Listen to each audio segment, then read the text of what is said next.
ওরা জানতো না, আমি তো হট করে এসেছি না, ওরা জানতো না যে আমি আজকে আসবো। তারা বলে একটু বসটা দিয়ে ভালো করে রান্না করতে নাকি ইনকোয়ারিতে এসেছেন বলে আমরা ভয় পাই না। এরকম আমি ইনকোয়ারিতে আসিনি না, ভয় পাইনি। আপনাকে দেখে আনন্দ হয়েছে। আমাদের স্কুলে বছরের শুরু ওরা জানতো না, আমি তো হট করে এসেছি না, ওরা জানতো না যে আমি আজকে আসবো। তারা বলে একটু বসটা দিয়ে ভালো করে রান্না করতে নাকি ইনকোয়ারিতে এসেছেন বলে আমরা ভয় পাই না। এরকম আমি ইনকোয়ারিতে আসিনি না, ভয় পাইনি। আপনাকে দেখে আনন্দ। বাচ্চারা কখন খাবে? দেবেন না, ঠিক করে দিন যেরকম যায়।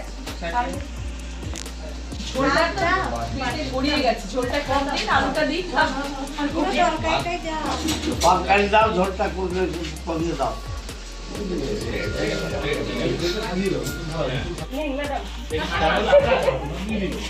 আচ্ছা এখানে কি আছে? এখানে ভাত আছে, আর এটা কি আছে? এটাও ভাত আছে। ওটা কি? ভাত। হ্যাঁ, আচ্ছা খাই। এখানে সবাই খায়। সবাই খায়। বাহ। ম্যাডাম ডাল দিই? কফি দাও। কফি দেবো? না না, কফি দাও, কফি দাও। ম্যাডাম ডাল নেই? না ডাল খাবে না। জলের বোতল? চামচ নেই। পাকাটা চাল বানিয়েছো? হ্যাঁ।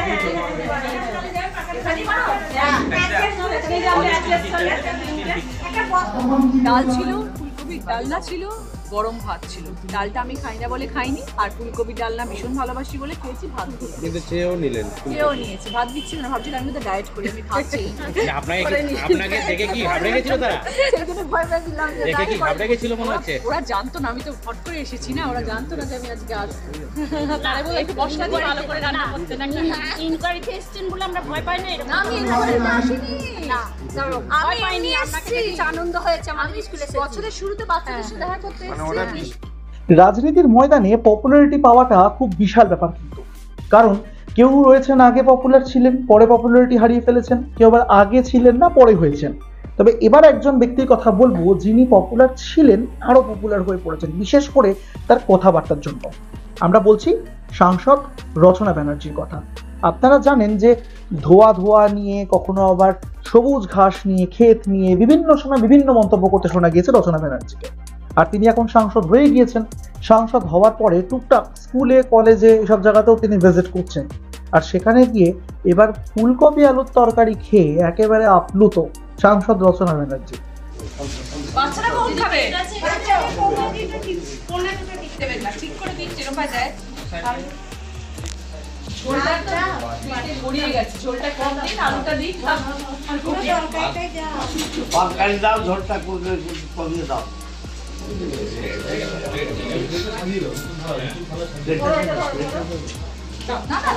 আলাদা দাও, তরকারি দাও।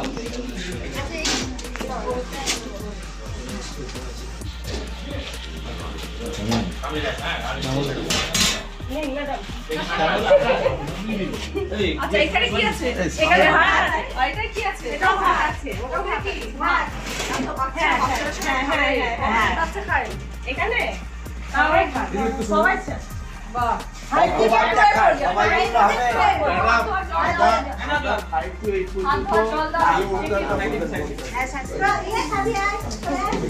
ম্যাডাম ডাল দিই? কফি দাও। কফি দেবো? না না, কফি দাও, কফি দাও। ম্যাডাম ডাল নেই? ডাল খাবে না। জলের বোতল? চামচ নেই। পাকাটা চাল বানিয়েছো? হ্যাঁ।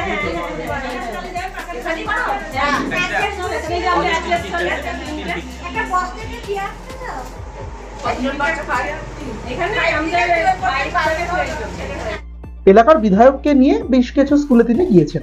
আবার হুগলির মহসিন কলেজ থেকে শুরু করে হুগলির উইমেন্স কলেজ, বহু জায়গাতে ঘুরেছেন। সেইখানে গিয়ে পড়ুয়াদের সঙ্গে কথাবার্তা বলেছেন, সেলফি তুলেছেন, ভবিষ্যতে জীবনে কিভাবে এগোতে হবে, কি করা উচিত, কি করা উচিত নয়, এই বিষয়ের ওপরও কথাবার্তা তাকে বলতে শোনা গিয়েছে। কিন্তু এর মধ্যে তাৎপর্যপূর্ণভাবে তিনি কিন্তু এবার মিড ডে মিল নিজে চেখে দেখেছেন। স্বাভাবিক, বাচ্চারা কি খাচ্ছে না খাচ্ছে সেটা তো একটু নিজেকে দেখতে হয়, মানে নিজের জিভেও বুঝতে হয় যে তার টেস্ট কিরকম, সেটা খাওয়া যায় কি যায় না। তাই জন্য একেবারে শটান রান্নাঘরে চলে গিয়েছেন রচনা ব্যানার্জি।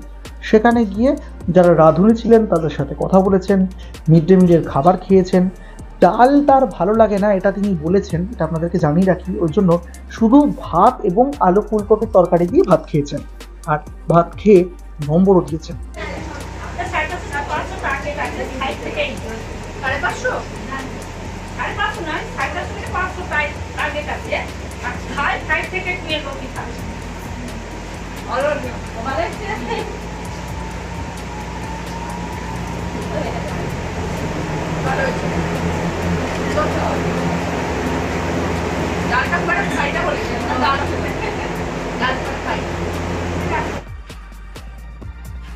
সাধারণত তিনি বোধহয় তেল মশলা ছাড়া খুব একটা খাবার দাবার খান না, মানে একটু রিচ খাওয়া হয়ে যায়। তবে ফুলকপি আলুর তরকারি যে এতটা মশলা ছাড়া হালকাভাবে সুস্বাদুভাবে স্বাস্থ্যকরভাবে খাওয়া যায় বা রান্না করা যায়, তিনি এটা নিয়ে একেবারে অবগত ছিলেন না। এদিনের এই ভিজিটের পরে তিনি সেটা কিন্তু পরিষ্কার করে দিয়েছেন। এবং দিদি নাম্বার 1 শোতে তিনি এরকম নাম্বার দেন, এক্ষেত্রেও কিন্তু সাংসদ নম্বর দিয়েছেন কাদের? যারাই রান্না করেছে। তো এই রাঁধুনিকে একেবারে কত নম্বর দিয়েছে বলতে পারবেন? তা আমি বলে দিচ্ছি, রাঁধুনিকে এইরকম মেনু এবং রান্নার জন্য একেবারে 10-এ 10, মানে ফুল মার্কস। কত নাম্বার দেওয়া হবে? 10-এ 10। হালকা খাবার, মশলাপাতি নেই, এই ভালো, শরীর ভালো থাকে।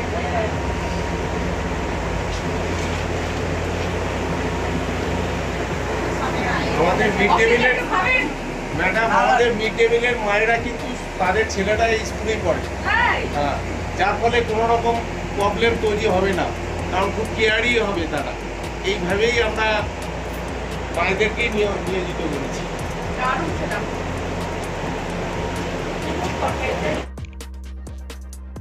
আগে যখন এই এলাকার সাংসদ ছিলেন, মানে হুগলি কেন্দ্রের সাংসদ ছিলেন লোকেট চ্যাটার্জি, শোনা যায় তিনি একবার গিয়ে এরকম স্কুল ভিজিট করেছিলেন এবং সেখানে গিয়ে মিড ডে মিল নিয়ে যথেষ্ট তিনি ক্ষোভ প্রকাশ করেছিলেন।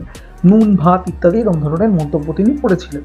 আর এবার রকেট চ্যাটার্জির পরবর্তীকালে যখন রচনা ব্যানার্জি মসনদে রয়েছেন এবং তিনি যখন গিয়েছেন, তিনি আবার কিন্তু একেবারে 180 ডিগ্রি উল্টে গিয়ে রান্নার ভূয়সী প্রশংসা করেছেন। শুধু রান্নার নয়, রাঁধুনিরও প্রশংসা করেছেন এবং জনসংযোগ যেরকম করে থাকেন সেটাও করেছেন। তবে মিড ডে মিল দিয়ে বহুবার বহু রকমভাবেই বাংলার বুকে অভিযোগ সামনে উঠে এসেছে। কখনো মিড ডে মিলের কোয়ালিটি খুব খারাপ, কোথাও মিড ডে মিল পাওয়াই যায় না, কোথাও মিড ডে মিল চুরি, কোথাও আবার তার মধ্যে মরা পোকা বা টিকটিকি আরশোলা এরকম ধরনের বিষয় পাওয়া গিয়েছে, যেটা ভবিষ্যতে শিশুদের জন্য অত্যন্ত মারাত্মক এবং বিশেষ সমান। বাচ্চারা পুষ্টিকর খাবার খাচ্ছে, মশলা নেই, তেল নেই, সুন্দর খাবার তাদের জন্য আয়োজন করা হচ্ছে, পরিষ্কার রান্নাঘর, এত সুন্দর অ্যারেঞ্জমেন্ট করে বাচ্চাদেরকে খাওয়ানো হচ্ছে, এটা দেখে ভালো। এর আগে যিনি সাংসদ ছিলেন তিনি বারবার অভিযোগ করতেন যে মিড ডে মিল নাকি তৃণমূল সরকার ভালো করে খাওয়ায় না। আজকে আমিও তো সংসদে এসেছি, আপনি এই কথাটা বললাম, ভীষণ ভালো রান্না হচ্ছে এবং আমি ওই জন্য খেলাম, যেহেতু মিড ডে মিলের স্কুলে এসেছি ওই জন্য আমি খেলাম, দেখার জন্য যে খাবারটা বাচ্চারা খাচ্ছে খাবারটা কেমন, এবং সেটা অসাধারণ একটি ভালো খাবার এবং এরকম খাবারই খাওয়া উচিত নিজেকে সুস্থ রাখার জন্য, তেল মশলা ছাড়া। 5 বছর আগে ঠিক এরকম সাংসদ হওয়ার পর একদিন হঠাৎ ভিজিটে এসে লকেট চ্যাটার্জি পেয়েছিলেন নুন ভাত। আপনি 5 বছর পর সাংসদ হওয়ার পর ভিজিটে এসেছেন, কি পেলেন? ডাল ছিল, ফুলকপির ডালনা ছিল, গরম ভাত ছিল। ডালটা আমি খাই না বলে খাইনি, আর ফুলকপির ডালনা ভীষণ ভালোবাসি বলে খেয়েছি, ভাত দিলাম। কিন্তু চেয়েও নিলেন? চেয়েও নিয়েছি, ভাত দিচ্ছিল না, ভাবছিলাম আমি তো ডায়েট করি, আমি ভাত চেয়ে আপনাকে দেখে কি ঘাবড়ে গেছিল তারা? সেই জন্য ভয় পেয়ে দিলাম যে দেখে কি ঘাবড়ে গেছিল মনে হচ্ছে? ওরা জানতো না, আমি তো হট করে এসেছি না, ওরা জানতো না যে আমি আজকে আসবো। তারা বলে একটু মশলা দিয়ে ভালো করে রান্না করতে, নাকি ইনকোয়ারিতে এসেছেন বলে আমরা ভয় পাই না। আমি ইনকোয়ারিতে আসিনি না, ভয় পাইনি, আপনাকে দেখে আনন্দ হয়েছে। আমি স্কুলে বছরের শুরুতে বাচ্চাদের সাথে দেখা করতে এসেছি, ওরা বিস্ময় বোধ করেছে, হ্যাঁ, বিস্ময়ে অবাক হয়ে খুব আনন্দ পেলাম। আপনি এসেছেন, আমরাও খুব আনন্দ পেয়েছি। একদম আজকে কি প্রথম মিড ডে মিলের খাবার খেলেন? হ্যাঁ, ফার্স্ট টাইম এলাম, ফার্স্ট টাইম। এবার এমপি হওয়ার পর এরপর আগামী দিনে যেসব জায়গায় যাবো তারা এখন খুব তৎপর হয়ে থাকবে যেন খাবারটা ঠিকঠাক দিলে। ফলে আপনারা এই ভিডিওতে কি মনে করছেন, এই বার্তা মানে সাংসদ যে বার্তা দিচ্ছেন, তারপর আপনারা কি মনে করেন সেটা আমাদেরকে কমেন্ট করে অবশ্যই জানাতে ভুলবেন না। আপনাদের কমেন্ট আমাদের জন্য অত্যন্ত মূল্যবান।